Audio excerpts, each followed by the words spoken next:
एक गांव की पुरानी हवेली और गंजी चुड़ैल की कहानी। एक जमाना था जब एक गांव में एक पुरानी डरावनी हवेली थी। गांव वाले उसे चुड़ैल वाली हवेली कहकर पुकारते थे।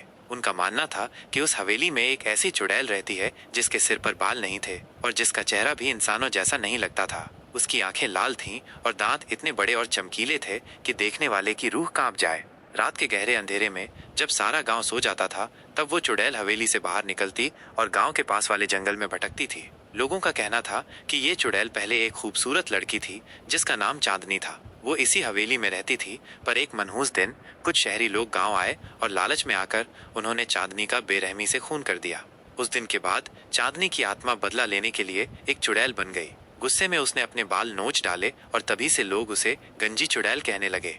एक दिन रवि नाम का एक शहरी लड़का बिना किसी डर के उस हवेली में चला गया। उसने चुड़ैल को देखा, पर वो जरा भी नहीं डरा। उसने हिम्मत से कहा, मैं तुम्हारी कहानी सबको सच्चाई के साथ बताना चाहता हूँ।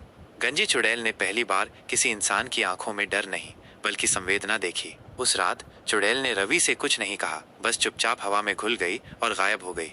अगले दिन रवि ने गांव वालों को पूरी कहानी बताई। तब सबको पता चला कि वो चुड़ैल बुरी नहीं थी, बल्कि सिर्फ अपने साथ हुए अन्याय का इंसाफ चाहती थी। उस दिन के बाद से गंजी चुड़ैल कभी किसी को दिखाई नहीं दी।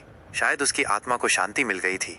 सीख, हर रूह बुरी नहीं होती, कुछ सिर्फ अपने साथ हुए अन्याय का इंसाफ चाहती हैं।